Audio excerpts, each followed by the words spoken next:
What is going on, everyone? Welcome back to my channel. My name is Brooke and this is Simply Radical. So today I want to talk to you about something a little different, and if you guys are subscribers then you already know we're in a 4-part series of me sharing my birth story about my second son and just what that looked like. Last video I shared what it looked like to find out we were pregnant with our second son. If you don't know, I actually live in Haiti with my husband and my 2 sons, and life here is it's extreme. And along this walk and this journey, I've had to face some extreme situations. And my son's story is no exception to that. It's crazy, but you see God's hand all throughout it. So today I want to talk to you guys about my VBAC and having a home birth and how I made this decision and why I made this decision. I never thought that I would have to have a VBAC, but I did. And I wish I didn't. I wish it wasn't a part of my story, but it is. And I just want to help you if you're also navigating the decision of having a VBAC or having a home birth. And hopefully my story will help you decide if it is or is not a good fit for you. If you're not familiar what a VBAC is exactly, it's a vaginal birth after cesarean or after a C-section. So back in 2021, I had to have an emergency C-section. I came out of Haiti and my son at 31 weeks, he stopped moving inside of my belly, and his story is insane as well. I actually made a video of that experience. At 31 weeks, I left Haiti. I went to the United States to have my son. I didn't realize that, I would arrive in Ohio on a Thursday and then by Sunday he would be there, but he was. It's not something that I planned or I was wanting to happen, but it did. And I'm thankful because God was also with me through that time as well. And his story is pretty amazing. But I'm going to be honest, I sat there and I thought, after it was all said and done, it was then a part of my story. I couldn't change it. I couldn't ponder on what I lost or what was taken from me. But I will be honest, I did feel like I lost something. Something was taken from me that years later I questioned, did it have to end that way? Did I have to have a C-section really? And I think moms who have had C-sections understand that thought of just rethinking everything that happened and did it need to happen? So at the end of the day, I just had to say, okay, it did. It is what it is. And now it's part of my story. But I knew living in Haiti, if I had a second C-section, after that, I would be deemed forever, pretty much, such a high risk that I had to have a C-section every time. And because of my life here, I was like, that can't happen. That's so unrealistic. If I get pregnant with a third child and I'm already so high risk, I would be so afraid of the what ifs. And so I started thinking about this early on. Do I want to have a VBAC? And do I want to have it at home? What are the pros of having it at home? What are the cons? There's a lot of each. And it's something that my husband and I actually had to weigh up for ourselves and decide, is this what's best for our family? Is this what's best for me and my safety? So I thought about it for a long time. I thought, is this the best decision for me and my body and my child and my child's safety? At the time, I didn't realize I was having a boy, but I just knew I was growing a life inside of me and wanted to protect that at all costs. And with my first son, I feel like because they didn't know enough about my history or my story, because I was doing a lot of my prenatal care in Haiti, and none of the records were transferred to the United States by the time I got there. They had no lab work on me, nothing. I feel like they made that decision out of the baby has stopped moving. Instead of giving more time for observation, they said there's a good chance he's brain dead in there. He's still alive, but there's no movement or motion, so there's a good chance he's brain dead. And I wish I would have just taken a moment. Instead of just saying, okay, yeah, get me into a C-section. But I wish I would have taken a moment just to pray and said, Father, what do you want? What is your will? And then I wish I would have thought, if he is brain dead, and he's been like that for several days because he hadn't moved in 2 days, what's the hurt of waiting a little bit more? And that's for my story. Can't speak to anybody else's story. But what's the hurt in waiting to see if he does move? And later we found out, one, I had fallen, so they were worried that, you know, something was wrong. But two, I had an infection. And apparently they told me later that that infection, I think it was like a UTI or something, some sort of infection, that infection was causing my son to be in distress, which caused him not to move. So I don't know, you know, maybe if I would have started antibiotics for the infection, then he would have started moving and then all would have been well. But it is what it is. I just thought,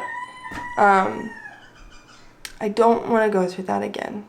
With my first son, I really wanted a home birth. That's what I was planning. That's what I was looking forward to. I was coming to the States to plan at 31 weeks, but then he was taken out of me at 32 weeks, so I had no time to plan, prepare, or even think about what I wanted to do.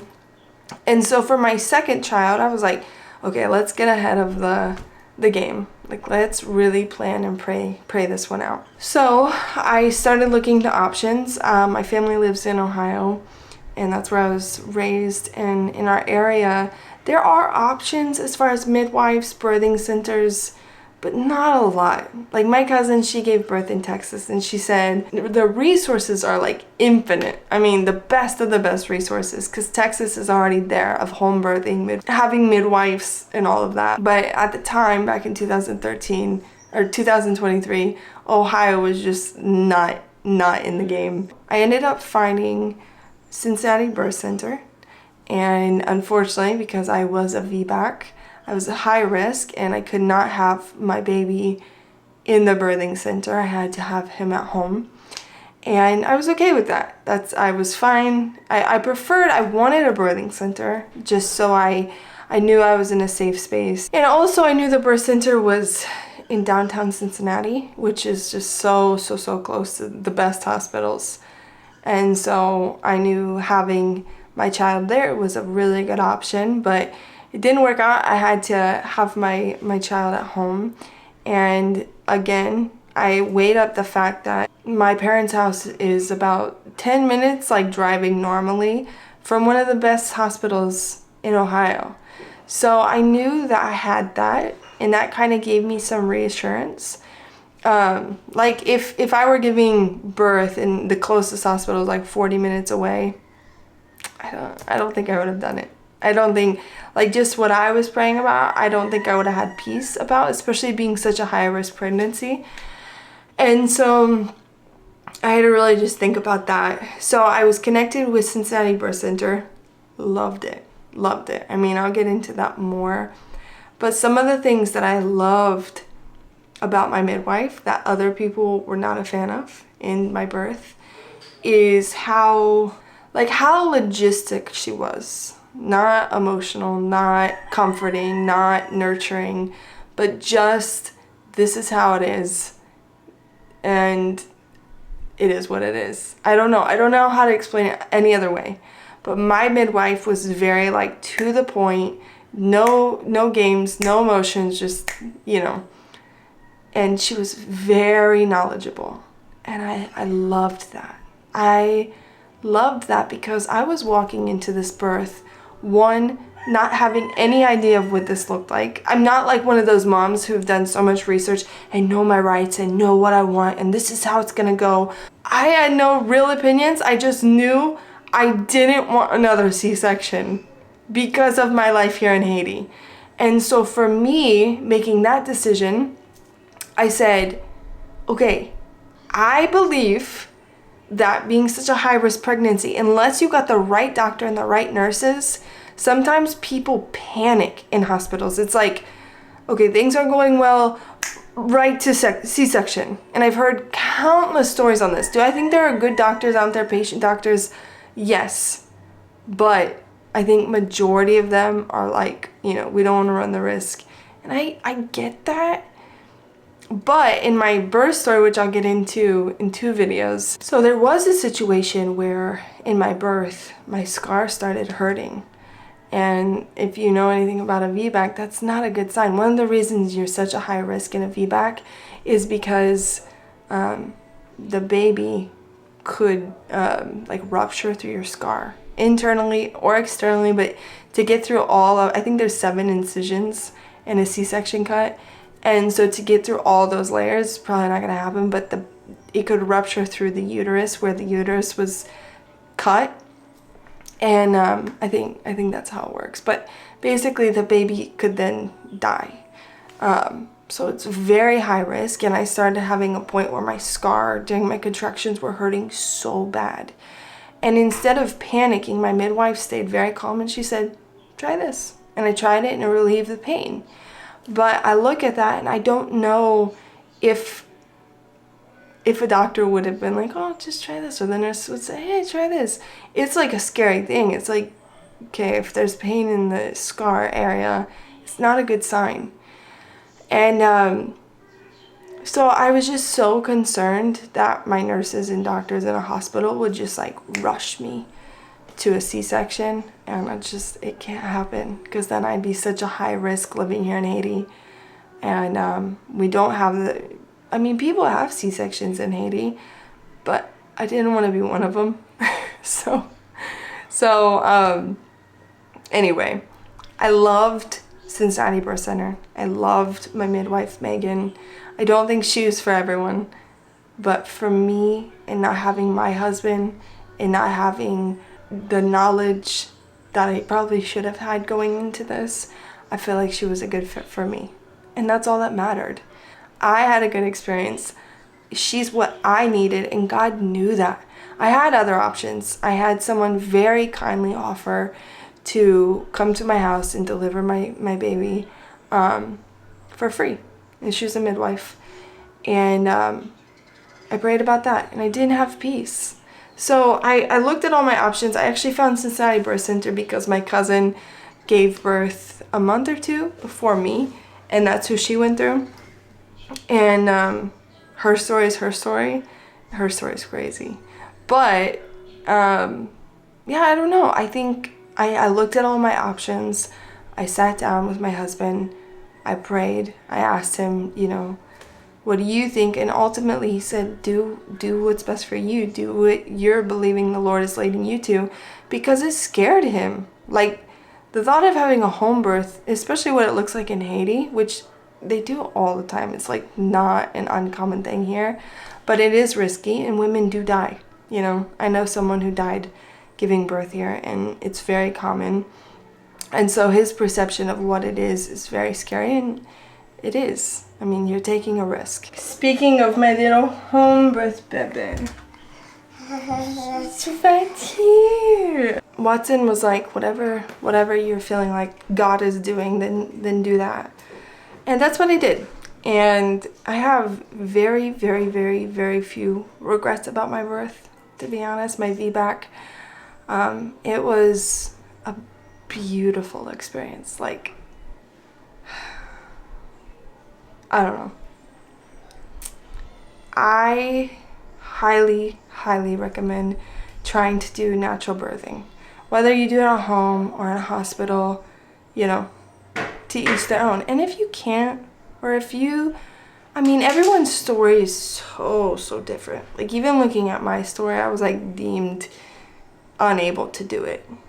And the only reason I did it at home was to remove myself from the possibility of having a C-section, which also removed me from the safety of the hospital or the comfort of the hospital or the, yeah, I think just it removed me from what we so often view as protection, which is a whole other thing. But even if you feel like having it at home is like too much for you, you can't, I encourage you to try natural birthing in a hospital. Now, by doing that, there are have to have the right team. My sister, she gave birth to my niece in July, I think July. I got into town just a couple of days before she was born, and I was able to be at the hospital. And, you know, birthing takes a long time for some. And for my sister, it took a long time. And so she had a lot of different rounds of nurses. And one nurse, like, was so upset when my sister told her that I was birthing at home and planning on having a VBAC. Like, you could just tell by her body language she didn't even want to talk to me because she was so upset. And then you have another nurse come in, and she was like, oh my goodness, that's incredible, that's awesome, who are you going to? And I'm like, Cincinnati Birth Center. And she's like, yes, okay, I know, Megan, that's awesome, like, good for you. So if you're birthing in a hospital, just know you could get one of the other. And if you get the one who's like set in their ways of what they believe birthing looks like, then you could potentially not have a great experience. Depends how much you're willing to advocate for yourself or have a doula there to advocate for you. So then I know some hospitals have like birthing centers attached to them. And so that's an option as well. That's, I think that's an amazing option if you find the right hospital. You know, depending where you live, depending your area and how open hospitals are to natural birthing, you might have an amazing experience. But if you are around an area, I want to encourage you to research and pray. Because God can bring the right nurse and doctor into your path if this is something you wanted to do. So, looking back on what I would do differently, again, I love my birth story. I love it. I think my midwife was what I needed at the time, but I was also surrounded by an amazing team, a support team. I had one of my friends, Emily, at my birth, and it was such an amazing story how she even came to be a part of my birth story. Didn't have a super deep relationship with her before this. My best friend Deva was actually like, hey, it might be a good idea to have Emily at the birth since she's also home birth and, you know, she's familiar with a lot of techniques and is very educated on this. And so I was like, okay. And wow, am I so happy Emily was there, because Emily was the supportive, the nurturing aspect of my birth. Like the person, I don't know. She was very much like a midwife or a doula for me as well. And where my husband wasn't at my birth, in so many aspects, she was like that support for me. She was like filling a place of Watson since he couldn't be there.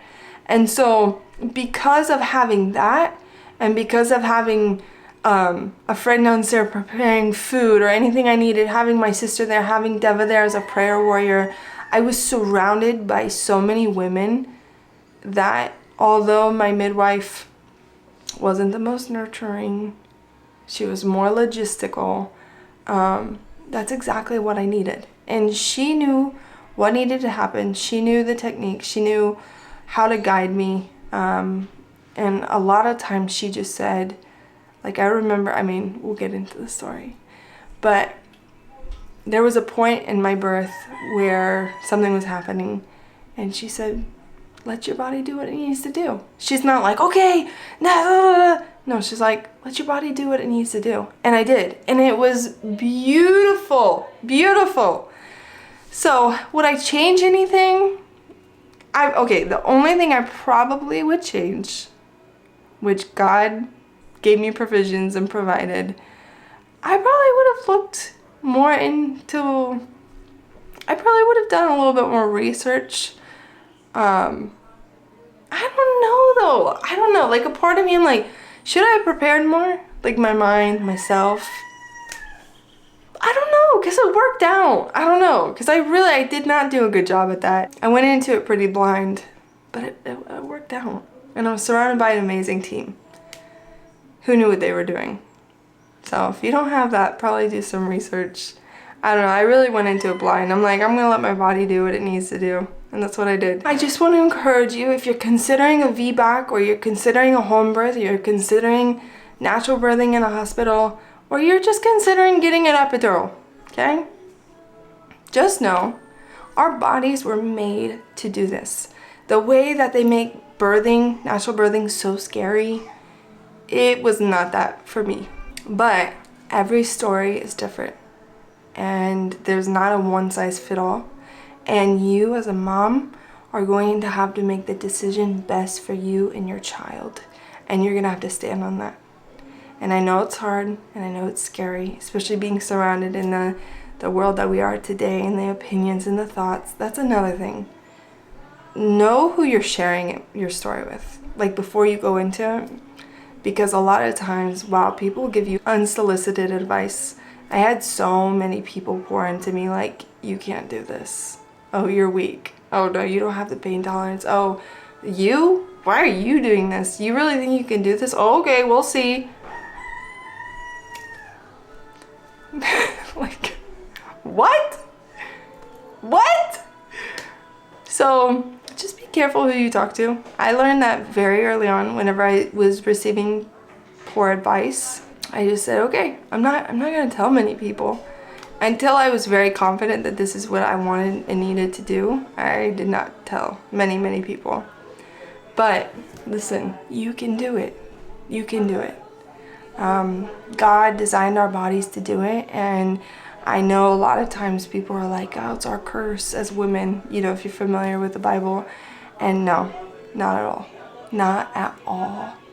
I actually discovered a side of God in full surrender, that the life that I live, this crazy, intense life here in Haiti, and I'm constantly having to be dependent on Him and surrender to Him, nothing compared to my childbirth and being that surrendered to the Father. So that's another reason I just wanted to experience that with God, and it was not a curse. It is not. Was it painful? Yeah, like for sure. Now I hear stories that it's not, and I hear stories where it's like a supernatural experience of no pain. And I did have a lot of pain. Not pushing it out. It wasn't like, ah, ah. Yeah, that was a beautiful part. But the contractions, but so much of it was in my head, and I lost sight of God in the process. So you can do it, mama. You're strong and you're capable, and your body was designed to do this. So I hope that this video encouraged you, or gave you a new perspective on what VBAC is, or birthing, or natural birthing, or home births. It's really such a beautiful resource and experience that we are given the chance to experience. Yeah, I just hope this encouraged you some way and gave you a new perspective. So thank you guys so much for watching. If you guys would not mind, I would really appreciate if you were able to subscribe. God has really big things in store in the near future for me and our family, and I just want to share with you guys. So I love you guys, and don't forget to live a radical life. Bye.